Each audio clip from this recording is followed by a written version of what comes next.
Perkenalkan, nama saya Jasmine Aurelia dengan NIM 24 10 10 505 116. Di sini saya akan membuat video tutorial If-use untuk uji normalitas, heterokedastisitas, multikolinearitas, dan uji autokolerasi pada data. Tutorialnya sekarang kita ke If-use, file, import. Kita import dari Excel. Oke. Kita next. Dan ini kita finish. Pencet yes. Nah, kemudian akan keluar data seperti ini.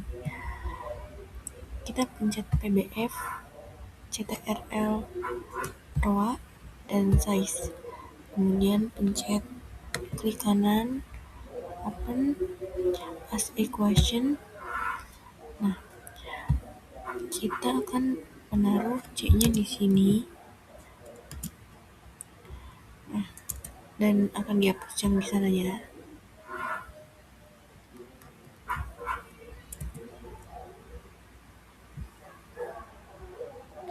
Nah, setelah ini kita oke. Kemudian akan keluar dari sini. Nah, untuk uji normalitasnya,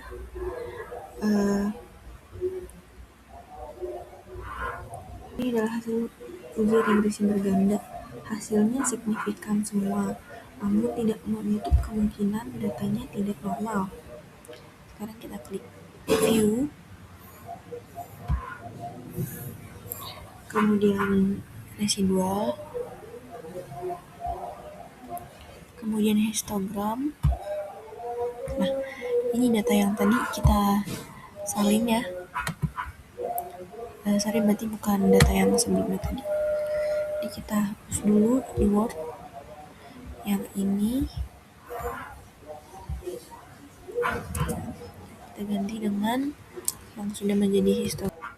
Nah, ini udah kita copy di sini ya. Untuk tahu datanya normal atau tidak, dilihat dari nilai probability-nya. Yang ada di sini 0,147476. Dia lebih besar daripada 0,05 yang ini, yang probabilitas yang A. Jika lebih besar daripada 0,05, maka data berdistribusi normal untuk yang uji normalitas. Nah, yang kedua kita akan menguji uji heteroskedastisitas. Kita balik lagi ke if-nya, kita ke view, pencet yang ini. Ini kita menggunakan uji Glaser, teman-teman. Kita pencet view, terus yang residual diagnosis. Kemudian kita yang ke heteros yang paling bawah ini. Nah, kemudian yang di sini kita pilih Glaser. Kemudian pencet OK. Nah, di sini akan keluar hasilnya ya. Kita copy dulu, tapi nggak usah semuanya, dari atas sampai sini aja. Oke, kita copy. Kita pencet OK. Terus kita ke Word lagi. Kita masukin dia uji heteros ini. Kita V. Nah, ini akan keluar teman-teman sama kayak sebelumnya. Nah, kita di sini akan membaca yang dari ini, observe squared-nya. Yang C-squared-nya dia 0.3403. Yang dimana itu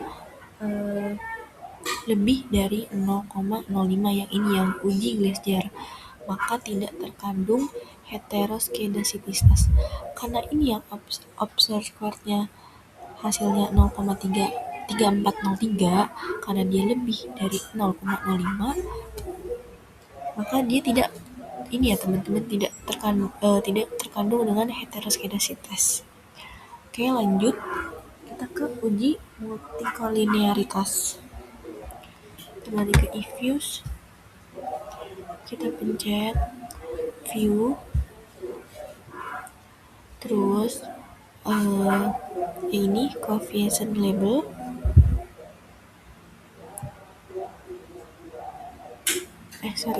maksudnya coefficient diagnosis yang variance inflation factor. Nah, ini kita copy lagi ke Word.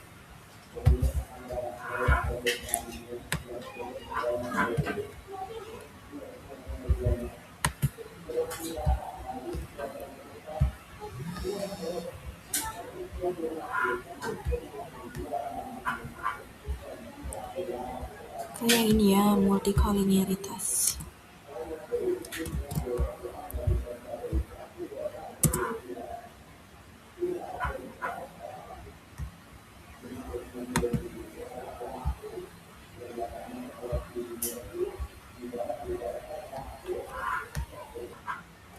Nah, ini kita udah copy.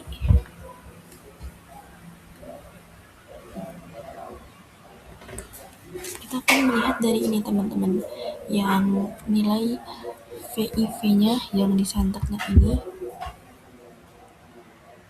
Karena kalau dia lebih, ini kita lihat ininya ya, yang raw sama size-nya. Ketentuan itu di sini nilai FIF yang dihasilkan harus lebih kecil dari 10. Sebab bila lebih dari 10 dianggap terjadi multikolinearitas dan salah satu variabel tersebut harus dikeluarkan. Karena nilai yang centered VIV-nya ini yang size dan raw-nya di 1,8 dua-duanya, dan itu lebih kecil dari 10, artinya tidak terdapat nilai multikolinearitas di dua-duanya. Oke, kita lanjut ke uji autokorelasi. Kita di sini pakai yang Lagrange multiplier apabila nilai probabilitas lebih besar A sama dengan 5%, berarti tidak terjadi autokorelasi. Dan sebaliknya, jika lebih kecil daripada 5% maka terjadi autokorelasi. Nah, kita coba dulu ya. Ke ifuse lagi. Kita di sini pakai view, residual. Oke, pakai yang serial. Oke, nah di sini kita pakai brush Godfrey teman-teman. Kita copy ke Word yang atasnya aja.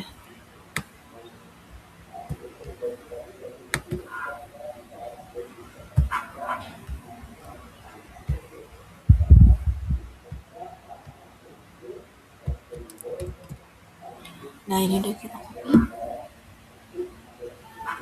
Kita lihat di observe squared-nya.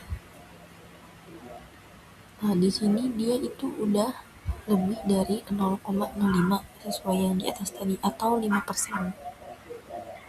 Berarti di sini artinya tidak terjadi autokorelasi, teman-teman. Jadi berdasarkan hasil pada tabel 3 dapat dilihat nilai probability chi-square sebesar 0,297 lebih besar dari 0,5, artinya model regresi yang digunakan tidak terjadi autokorelasi. Nah, segitu tutorial dari saya. Mohon maaf jika masih banyak salah. Wassalamualaikum warahmatullahi wabarakatuh.